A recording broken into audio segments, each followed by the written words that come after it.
It's our live show here on a Thursday night. Always glad to have you there, and glad to have Steven Haslam, the Sheffield Wednesday Academy manager, live with us on the show this evening. Plenty of positives for him to talk about. And James Gregg is here, just about managing to keep his eyes open from overnight shifts on Radio 5 Live for the Winter Olympics. Yeah, gotta love it. Yeah. Gotta love it. Yeah, absolutely. Yeah. Hopefully our first medal in the early hours of tomorrow morning as well. So I watched some curling today. I watch curling every 4 years. Sweeps the nation, pardon the pun, doesn't it? Yeah. It does. Yeah, it's very good. And ice hockey with commentary from our friend Seth Bennett. Seth Bennett as well, yeah, very good, isn't he? He knows his stuff, doesn't he? He sort of guides you through it. Yeah, he's top man. Yeah, it's very good. Enjoying it. You're enjoying it, are you? Enjoying it, keeping my eyes open, but won't miss this for the world. Yeah, absolutely right.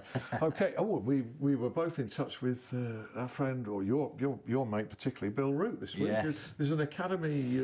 Is that in your roundup or not? No, it's not in the roundup, but basically he started an academy with the sort of route, but then instead of the A's they put 66. That's both the squad numbers that they'll be wearing for Joe for Yorkshire and England, for Bill for Notts next year, or this upcoming season. So yeah, it's exciting actually. It's cool. I think we'll get Bill in to sort of explain about it. Yeah, he's been invited now. Yeah, to talk about this. He said he'd come in when I wasn't here though, didn't he? He did say. Out of his own preference. He said that on Twitter. I was thinking the same thing, and I said to him that you'd said, "Oh, get him in when I'm not here," kind of thing. But hopefully Billy Root to look forward to.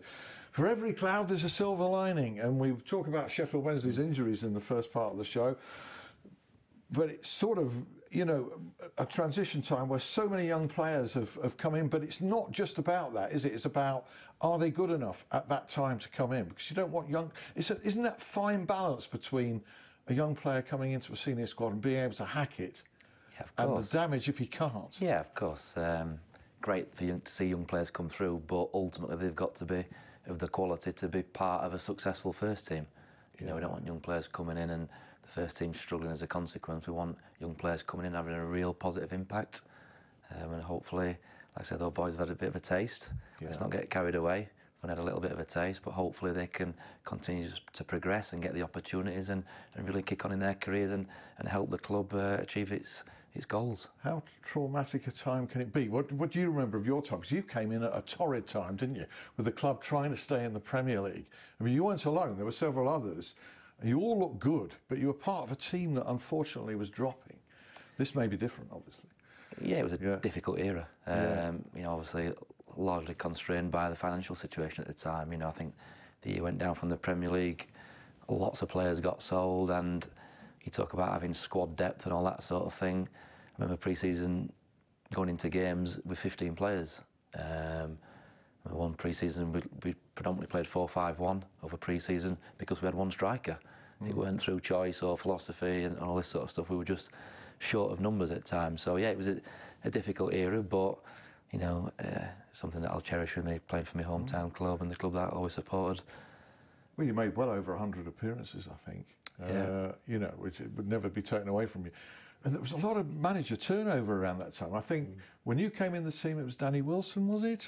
Danny gave my debut, And then following him, wasn't it Paul Jewell and Peter Shreves and Terry Yorath? Yeah, Chris Turner. Big Ron came back for a caretaker spell just before my first team debut as well. And then you went on, and your career prolonged. But some people may have forgotten this. I reminded myself, Wikipedia is not always reliable, but Halifax, Northampton, Bury, Hartlepool. Anybody I've missed out? No, I finished off playing part-time at a team called AFC Fylde, who are now in the conference. They're doing well now, and doing well, yeah. Yes, National League. And Hartlepool, I think, have been saved, haven't they, by donations and what have you? Quite rightly so too as well. Yeah, I'm glad to see that. I think they are surviving at least till... Yeah, I think the situation's probably ongoing in terms of... You know, I think they're looking for a new ownership. I think the fans, trust up there, are quite keen to get involved. But again, it would be a travesty to see that club go under. Passionate in that part of the world, isn't it? You know, the passionate fans, you know, even your bigger clubs, and then obviously Hartlepool as well, massive sort of history as well. And it's a huge part of the community up there. Of course. You know, part of everyday life for a Hartlepool person would be to go and support the team on a Saturday. So. You know, I really hope that they survive. I think they've also gained quite a following around the country on the strength of the escapes that they've had, and one in particular under Ronnie Moore, because I think, and also the Jeff Stelling support of Hartlepool on Soccer Saturday. Yeah, I think that's right.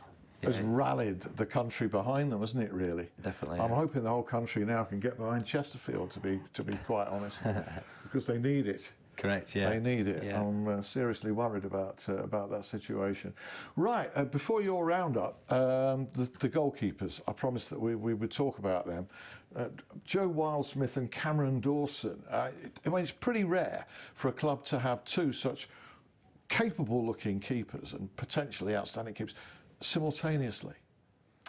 Yeah, and they're both good prospects, and obviously Joe's in the team at the moment. Obviously Kieran Westwood's a fantastic goalkeeper, international class, so he's had to bide his time in terms of getting opportunity, but obviously with Kieran injured, it's opened the door for Joe a little bit, and Cameron's been involved a little bit more recently, and yeah, it's fabulous for the club to have two keepers, both from Sheffield in their early 20s, who have got a real bright future ahead of them. What are they like as people? Because that's always important with a goalkeeper. Goalkeepers tend to be different people, in my experience as well. They can have some eccentricities. Maybe they've got to be a bit mad to want to do the job in the first place. What are they like as people? Yeah, I think they fall into the stereotype that you just mentioned there. They comfortably fall into that, don't they? Goalkeepers are a different breed, but again, credit to Andy Rhodes and Nicky Weaver, who work with the goalkeepers at the club. Like you said, to have two lads in their early 20s, both from Sheffield, both come through the academy of that quality.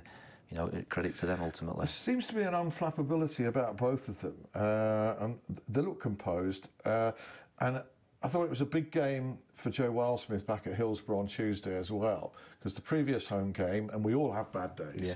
Yeah. It can happen to anybody. He'd had a real bad one, hadn't he, against Birmingham.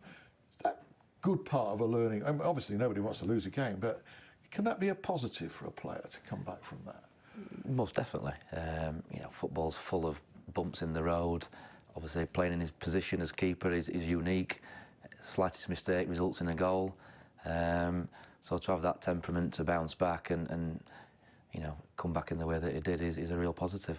Because you're in front of the cop there. I don't want to dwell on a mistake, but I saw Martin Hodge, for instance, who's been a guest on the show, and he's coming in again in a few weeks, I hope, despite me mentioning this, against Wimbledon, I think in an FA Cup 5th round or quarter-final tie, just simply letting one through his legs. I remember that. Do you remember that one? I think I was there that night, yeah. You were there that night? Yeah. So it can happen to anybody, and he was the record holder for appearances. Oh, it happens to keepers in the Premier League. It's part of the job of being a goalkeeper that, at times you'll make real howlers and cost you goals. Obviously, you try to minimise those mistakes, but key to it is how you respond. In a way, it's part of that freedom as well, because they're probably going to go out the next time and think, well, yeah, I made a howler, but what's the worst that's going to happen? I have a couple more howlers, and that probably frees them up a little bit more, doesn't it? They're scared of the mistake, but once they've had the mistakes, they realise it's not that bad. You can get over it. Yeah, of course you can, yeah. Yeah, although at the time it must be horrendous. But every outfield player's making mistakes during a game, every single one. Yeah, just the further you go towards your own goal, the more critical it is, obviously. As you knew as a defender or midfield player. Yeah, but at least I had the goalkeeper behind to save me from time to time. And the other guy, Cameron Dawson, seen him in cup games, might be playing on Saturday. You'd expect, against Swansea, so similar. Yeah, and again, them two have come through together, they've pushed each other. They get on well, but there's a healthy competition there, and there's, like I said, two bright prospects for the club to hopefully benefit from moving forward. You know Cameron, don't you? Yeah, I do. Yeah, good lad. Works hard. In bed early quite a lot, which I give him a bit of stick for. But yeah, he's model professional, really. He told you to say that. No, definitely not. He is honestly. You've got to say that because he's here. No, he's a good pro, Cam. Yeah, he's a good pro. Yeah, quite impressed with it. Honestly, yeah, he is.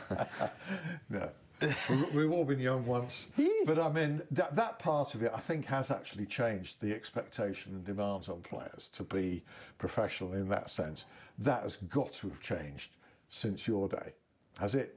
In terms of course they get found out more easily. Just everything's changed. The nutrition advice that you had when you were 17 or 18, when I was 17 or 18, is miles different to what it is now for 17 and 18-year-olds. And the game's got quicker, faster, careers are sometimes shorter in terms of competition from the overseas players that have come into the game over the last 10 or 15 years. So you, as a professional, you've got to earn the right to continue to be a professional, and giving yourself the best possible chance is key. Right, fair enough. OK, back to Steven shortly. Meantime, let's throw some fat on the barbecue, shall we? Yeah, why not? roundup from James. Why not? Absolutely. Blades in FA Cup 5th round action tomorrow night against Leicester. Changes maybe the return of David Brooks. Who knows? Chris Wilder's been very coy on that one, but either way it'll be a tough test actually for the Blades tomorrow night. But Wednesday they've got an absolute belter of a game, absolute cracker of a game. It won't take me to tell you this, but if you've got the vaguest interest in Sheffield Wednesday, the return of Carlos Carvalhal to Hillsborough since he left on Christmas Eve. He's probably back at Hillsborough a little bit quicker than he probably anticipated. Yeah. Since then he's taken Swansea on a 9, but they're in the middle of a 9-match unbeaten streak, moved them out of the relegation zone. I imagine he'll probably be quite up for this one, Alan, yeah? I think he will. It's a scriptwriter's dream, isn't it? Absolutely. His return. I said before the break that I thought he'd get a good reception. Yeah. There'll be plenty of people, you know, who say, "Oh no, it won't." You know, but how can you measure a poor season against finishes of 6th and 4th in your first 2? And admittedly, he takes responsibility for what happened this season. Didn't go right. You know, I was one of the people who understood that a change had to be made. I certainly didn't argue against it. I think actually it was the best thing for all parties, including him. And so it's proved. And I think he'll get a good reception on Saturday, because I think most Al's fans do respect what the job he did. And they're he's a likeable guy. He is. Likeable character indeed. And that one's on television, 12:30 kickoff on Saturday. Before you move on from that, I must tell you, what about this for supreme irony? I'm working down there for TalkSport on Saturday. I'm part of the commentary team, along with Jim Proudfoot. I'm what you call touchline reporter, so I'm observing any touchline antics, and there's going to be some animation. You couldn't get two more different characters in that field either, could you? No, well, absolutely, yeah. I do too. It's animated and very undemonstrative, just Lihukai. It'd be interesting to see how Carlos is, if he is the same. You know, he will be. Well, yeah. Well, I'll tell you who's on the commentary team, okay? Jim Proudfoot, principally. I'm just going to mop up the substitutions and whatever's happening on the bench. And the expert pundit with us is Gary Monk. Right, okay. Now, you can see where I'm coming from with the irony. Yes, I can a little bit. Carlos's last game at Hillsborough was a defeat to Middlesbrough, which ended with both, astonishingly, first time it's probably ever happened, and will never happen again. Both managers got dismissed. I wonder if there'll be a knowing nod to each other if they bump into each other during or after. I don't know, but it's a weird one. It's absolutely a weird one. Sorry, I interrupted. Absolutely fine. Yeah, absolutely fine. So as I said, that's the early kick-off on Saturday. Sheffield FC ladies, they were postponed last week against Watford. Next in action to Durham last Thursday, who last time out actually knocked them out of the Women's FA Cup, but this time it's in the league. Another win for Sheffield United ladies, by the way, 2-1 over Radcliffe Olympic last Saturday. They're second in their league and just absolutely bossing things at the moment. I think it's 7 wins in a row. Lots of goals as well for them. In non-league, Sheffield Club, they take on Basford United away from home this Saturday.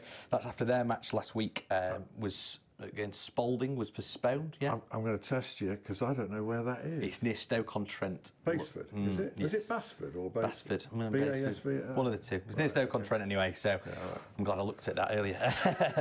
Hallam FC's 3-match winless streak, that's nudged them down a little bit in the table. They're 11th now in the Northern Counties East League Division 1. They've got Swallownest at home this Saturday. Chance, by the way, if you if you've been to Hillsborough or you're a Blades fan, if you want a 3 o'clock kickoff, football fix, that's a good place to head, Sandygate. Yeah. Rugby Union, Six Nations fever has taken over, but the Tigers, they couldn't replicate England's scintillating form in the Six Nations. They lost to Otley last weekend. Their relegation threatened Otley. It sort of moved them out. No good for their cross-city neighbours, Sheffield Club, who've got Bladen this weekend, but they actually are out of the relegation zone because they beat Hinckley last week.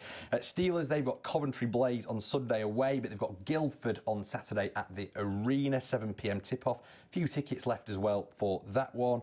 Both games in the league as well, which they're struggling a little bit in this year. Winter Olympics, they've been underway, but our Sheffield trio, who are all taking part in Pyeongchang, they're actually not in action until next week. So next Thursday, I'll give you an update as to how they've gotten in their heats, and hopefully give you the times for when they're taking part in the finals of their respective events. But let's have a look back at last week's guest, Mike Tuck. He said his Steelers side, they were going to try and reach the BBL Trophy final when they played Worcester on Sunday.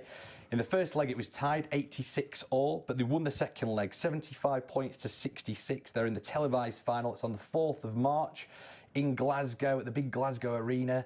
It's going to be massive game, that one. That'll be on the BBC as well. It'll be streamed and all over the world. So yeah, brilliant stuff for congratulations, the Sheffield Mike, Sharks. and everybody. A fantastic achievement. Yeah, busy weekend as well for them, by the way. Yorkshire Derby at Leeds Force tomorrow night, and then Cheshire Phoenix at home on Sunday. So if you do fancy going and seeing the Sharks, that's where you can. Great stuff. Okay, there's plenty going on, and keep those eyes wide awake. And the Winter Olympics are going to throw. I mean, some of it's fantastic. I mean, some of the snowboarding, wow, Fantastic, gritty, spellbinding stuff. Yeah. From that, back to the relatively sedate world of, and I'm sure you can never describe a football club's academy as sedate. What about the recruitment aspect and the competition that there is from clubs to bring the best kids in? You know, how complex is that from your perspective? It's just a very competitive environment. As I said to you in the first part of the show, recruiting players is the first step in being successful as an academy. Then you look to develop and support them and improve them, and then lastly give them an opportunity at the end of it. But that first bit, recruitment, is absolutely vital. So again, we've restructured that in recent years and got coverage, a lot more coverage locally and nationally, and we out and about watching lots of games and developing relationships with other clubs to make sure that we're first in the queue for any players that we identify, i.e. Jordan Thornley, who came from Everton. Yeah. So you've got a relationship there with that particular club, higher one, and it strikes me that it's more and more competitive. When you say you restructured it a few years ago, in what way particularly did you do that? Additional staff. Yeah. We've now got a head of local recruitment who, looks around Sheffield and the surrounding area for boys who are aged 8 to 16. We've got a scout who does the higher end, so under 16s up to under 23s, and obviously a part-time scouting network as well. That our eyes in terms of looking out for potential recruits. I bet there's some times when you're going some near misses, and others when you're going like that. A mixture of the two. A little bit, yeah, but we feel as if that's obviously a key area in an academy's programme, but it's an area we've made improvements on in recent years, and we're probably bearing the fruits of that at this current time. How difficult is it when you've got Man City's, Man United's offering these kids to go to private schools, families, houses and all that kind of stuff, and there's a lad sort of playing on the parks of Sheffield who might have had a sniff from Man City, who's like 11 years old but might not get. How hard is it to kind of persuade them that staying at Wednesday, they've got a good chance of staying till 18 at Wednesday, whereas they might only be at Man City for a couple of years? How hard is that to persuade them? It's difficult, obviously, if you've been to Man City's training ground and you get the promise of private education. Yeah, I have, yeah. You get the promise of private education from 12 upwards, that's a big draw alone for any sort of parent. But we think we've got other benefits that are there for players, and there has been instances where we have lost 1 or 2 players over the last few years to a Category 1 team such as Man City, but we've also had boys who we have successfully persuaded that Sheffield Wednesday is the place for them, and they're totally on board with that, and they've turned down their advances. So it's not clear cut, but it can be difficult to keep these big hitters away from your best players. Because a young player can get lost in the bigger environment, can't he? That's one of the advantages you've perhaps got. And there's no better advert for a youngster now than these ones coming into your senior. Exactly. That's very powerful what's happened in the last few weeks, the number of players that have had game time for the first team. That's really powerful for all the academy players and current ones and potential recruits as well. Yeah, they're selling it for you, aren't they, at the minute? Yeah, it's good, yeah. Yeah. And they might get closer to a first team than they will do. And there's so many players do get... And you can imagine a career choice for a player. I'm not talking specifically about a Wednesday player. I'm just talking generally across the board. You see kids go sometimes for quite big money, and then they disappear almost from view. And the next time they're on loan at Rochdale or something like that. Yeah, I mean, we've got a philosophy of working with quality rather than quantity. So we prefer to have smaller numbers in our age groups right throughout, which lets us get more quality work into that individual player. It also gives space for players who are performing really well to move up through the age groups. So again, that's quite powerful when you're selling it to certain parents who might have Category 1, real big clubs trying to sign them, that you might be competing with 30 other players just to get a spot in the under 18 group. So that's our philosophy, and you know, it's one that's working for us. I read a really good article the other week about Lillishall, the old, you know, the big sort of Hogwartsy type FA place. Yeah. I went there for 2 years. Really? Oh, really? Yeah. Right. Okay. Well, that's perfect. You're perfectly qualified to talk about that. So when we, you know, when you look at players now, what are you looking for? Are you looking for a technical player? Because in the early years of that, he was saying in this article that they just looked for like big lads who sort of had beards when they were 13 and whatever. Are you looking for you know, because it's quite often quite difficult to spot that on a park in Sheffield on a Sunday morning, isn't it, for an 11-year-old lad? Are you looking for technical or size? Yeah. Again, football is very difficult to pigeonhole that you're looking for one particular attribute, and players are different. You've got technical, small ones that can come through the system. You've got big, powerful lads who are maybe technically not so good, who can come through the system and have a career. So it's a balance, and obviously going through that maturity stage from sort of 12 to 16 is complex. What was it reading about Harry Kane this week? It was released because he was too small by Arsenal, was it? That's right. Yeah, I saw something in the press, and again, 11 years old or something. I think he was 8. He was 8 years again, old. at 8-year-old. How can you tell? Well, you can't is the answer. But you know, given experience, you can have an educated guess of where they might be. But obviously, it's not an exact science as well. So. So you're more receptive. Would you say it's got more receptive to the littler lads then? It's not just about picking all the big kids. Not at all. Not at all. I mean, again, going back to one of the players that you've not mentioned so far, Alex Hunt, who's under 18 captain at the minute, just signed a 2.5-year contract. He joined us at 8-year-old, right through his schoolboy academy programme. He was the smallest in his group, but probably technically the best. So in small, tight areas, he was outstanding. On bigger areas, less impact. So we took that into consideration when we're making decisions and played him down the age group, so he was competing with lads who were physically similar to him. He's had a bit more of a growth spurt over the last 18 months, and his technical qualities are now coming to the fore even more, really. So there's room for all types of players to come through. Indeed. That's brilliant. Just tell us as well, just finally, we're sort of in the last couple of minutes now, unbelievably. There you are. You've not even had to do any time wasting either. The atmosphere around the academy as a result of all these lads getting near the first team and involved in the first senior squad, you know, have you noticed the difference because of that and the animation that there is? Yeah, listen, we've got really dedicated, hard-working staff, but subconsciously I think it gives everybody a lift, because the ultimate goal that we're all working to is to get players through to the first team. And when you see it, it is a proud moment for not just myself, but like I said before, it's a real collective effort, and all the staff are working in the same direction. Yeah, there's an aspect of being a school teacher, really, or a schoolmaster, you know, seeing somebody that you've put a lot of work into develop like that. Well, long may it continue. Thank you. You know, and we look forward to Sunday's game. I'm sure Saturday's game. I'm sure it'll have more evidence of the work that Stephen and his colleagues are doing at the academy. I've got a busy weekend. I've got Hillsborough Saturday. Nice.